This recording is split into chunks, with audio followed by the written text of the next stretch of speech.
Gotta be careful what you share with youngsters, after all. Anyone else in the know? Let me guess. The Traveler and Paimon? It's dangerous being too sharp for one's own good, you know. Then, in the name of the Animo Archon Barbados himself, I swear your secret's safe with me. When we went for drinks, you said that you and Barbados were practically best buds. In the light of that claim, do you really expect me to take your oath seriously? Of course. Just as long as you don't go spreading around the fact that I'm close with Barbados, all right? Fair enough, then. Nothing like a bit of mutual leverage to seal the bonds of friendship.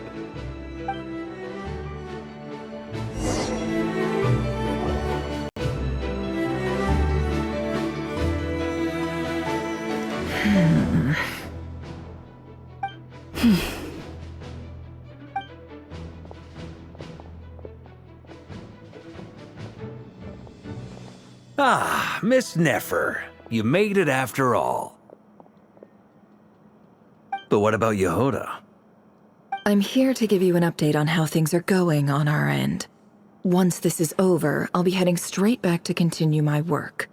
I left Yehoda back at the curatorium to watch over things while I'm gone. Huh. So much for just this once.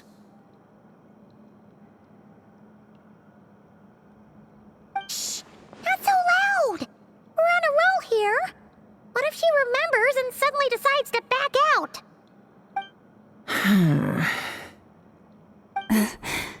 Did you say something, Mr. Varka? Huh? I didn't say anything. Right, Flints? Must have been a frog. They get so noisy around here at nighttime. It's like they're putting on a concert in the background. Anyway, before we begin, there's a few introductions to make.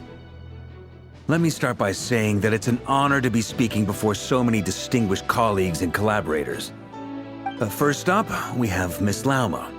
As Moon Chanter, she's the leader of the Frost Moon Scions, a local religious community in Nodcry. Then there's Miss Nefer, boss of the Curatorium of Secrets, an intel gatherer extraordinaire. Nefer is leading the investigation into Rerer's background, assisted by Yehoda and Lauma. From the little I've heard, they're making some great progress. Over here, we have Mr. Flintz, a ratnik and guardian of the abandoned lighthouse. In our last operation, he courageously distracted the wild hunt to buy time for the rest of us. For those of you who've never met, this is Mr. Albedo, a renowned alchemist and captain of the Knights of Favonius investigation team. By his side is a new face for us all, myself included, Mr. Durin, who has come to lend his aid. Next up, we have the Moon Maiden and former Fatui Harbinger, Miss Columbina. Then we have the Traveler, who's earned more titles than I could possibly hope to list out, so I'll spare you the rundown. And Paimon, the ultimate travel companion and quite possibly the best guide in all of Tevat. Wow! That's a lot of people! Great turnout! Miss Nefer, it looks like you might have another job coming your way, so, congratulations on the booming business, I guess. You think I haven't got enough on my hands as it is? Who's looking for me now? That would be me, Miss Nefer. I have a commission for you. And you are? Who I am doesn't matter right now. What does matter is that I'd like you to gather more intelligence about the Recher of Solnari.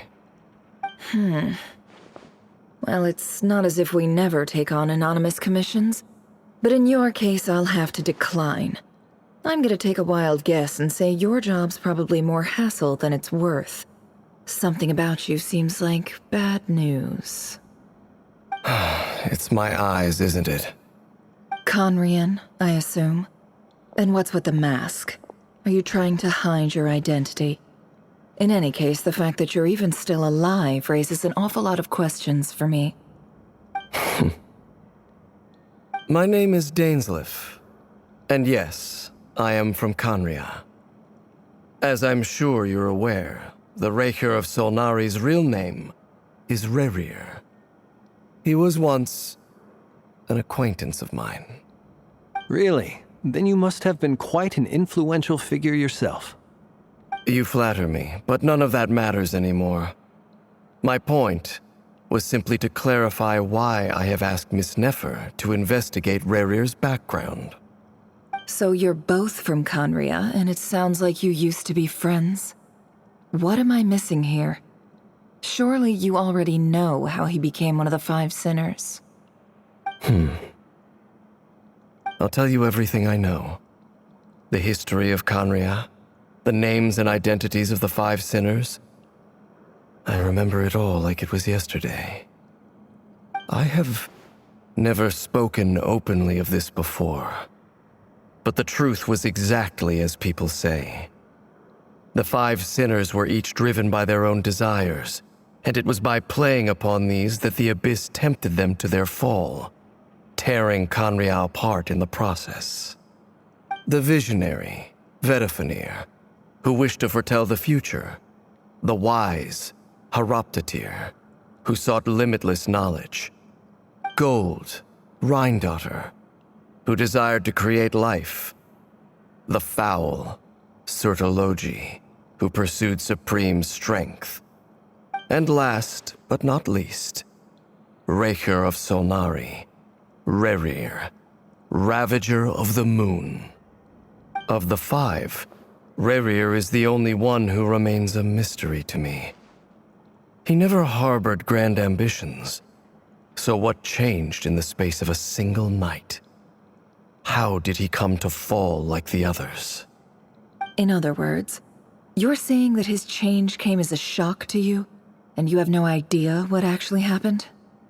That's right. You mentioned how the Abyss tempted them, which led to their fall. But what did that look like in practice? And what other context can you give me about the events of that time? The more detail you can give me, the better. Strangely, now that it comes to it, I hardly know where to begin. The fateful night took place during the era of the Eclipse Dynasty. One day, my elder brother, the visionary, Vedifenir, was summoned to the palace by the Vinster King, only for the king to gouge out his eyes and cast him into the dungeons. When I came to hear of this, my fury knew no bounds. I gathered together every ally I thought I had, and together, we set a night to storm the palace and free Ved. Centuries on, the memories of that night still haunt me like a never-ending nightmare. We broke through the palace gates, just like we had planned, each striking towards our separate targets. But then, I was betrayed. Even Vedifenir, the very person I had come to rescue, abandoned me and partook of the Abyss's power. So, it's personal after all. Then tell me, Mr. Dainsleif, what price are you willing to pay? You, of all people, must know that nothing comes for free. I cannot say what price would be worthy of such a commission. But know this. Rerir was not always a madman. Believe it or not, there was a time when he was just an ordinary man, working for the Conrian Intelligence Service. Uncovering the truth of Rerir's past is the only way to unravel this mystery. But before you decide if you will accept my commission, I will tell you more about him. Enough, I hope, to help you plan your next move. Sounds pretty good to me. Feels like we just flagged down a random passerby, only to discover he's actually a master strategist who has a score to settle with our enemy.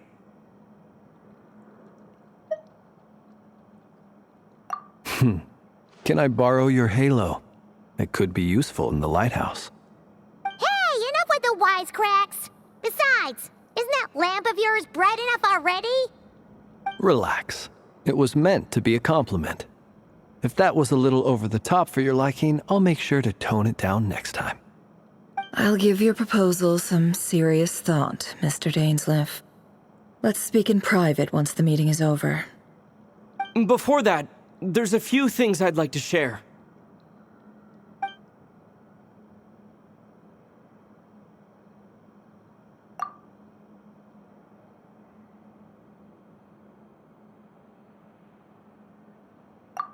now that we've united the hearts of the three moons, your power should be greatly enhanced. But it seems like that hasn't happened yet.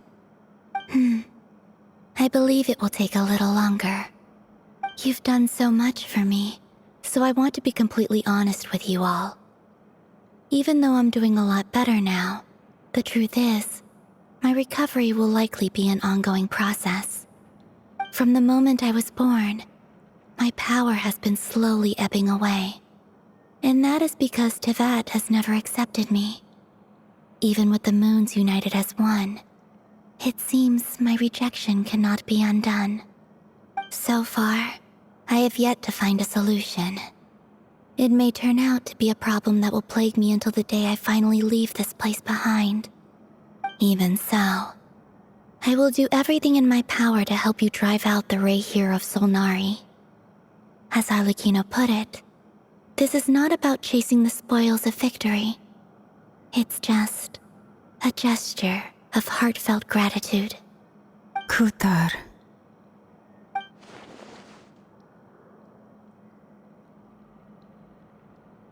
Defeating the Ray here of Solnari will be no easy task.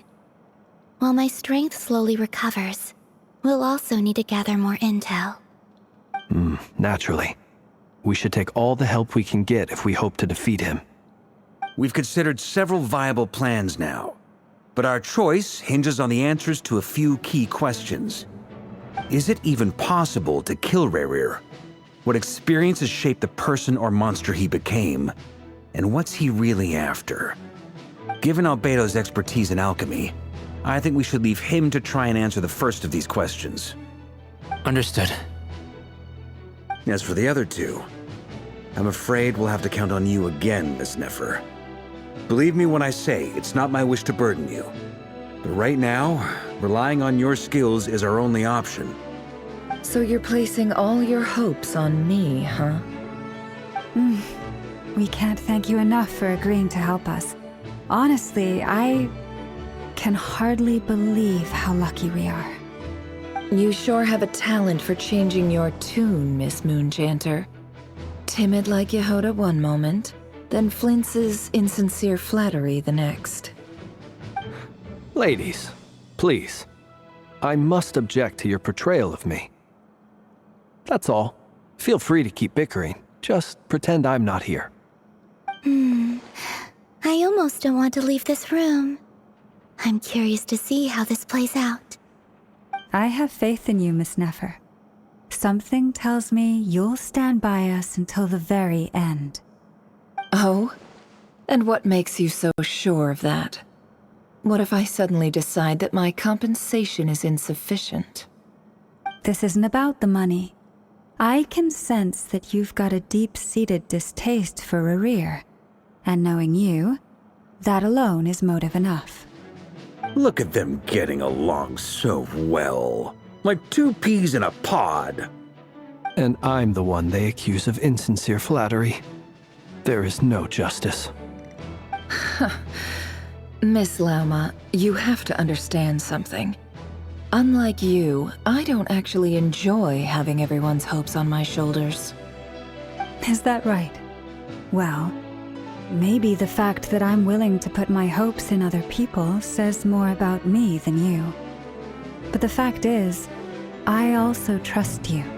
And that's because I know that you're someone we can count on. Anyway, we've got our plan, so let's get moving. Mr. Dainsliff, let's talk. And Traveler, once we're finished, if you've nothing else planned, I'd like you to come with me. This whole experience is teaching me a lot. For instance, I now know that when other issues come up in the future, I'll have far more luck getting Lauma to convince Miss Nefer than trying to do it myself. Hate to say it, friend, but that's one of the funniest things I've heard in a while. Why? You think I've got it wrong? Quite the opposite. But what makes it so hilarious is how long it's taken you to realize.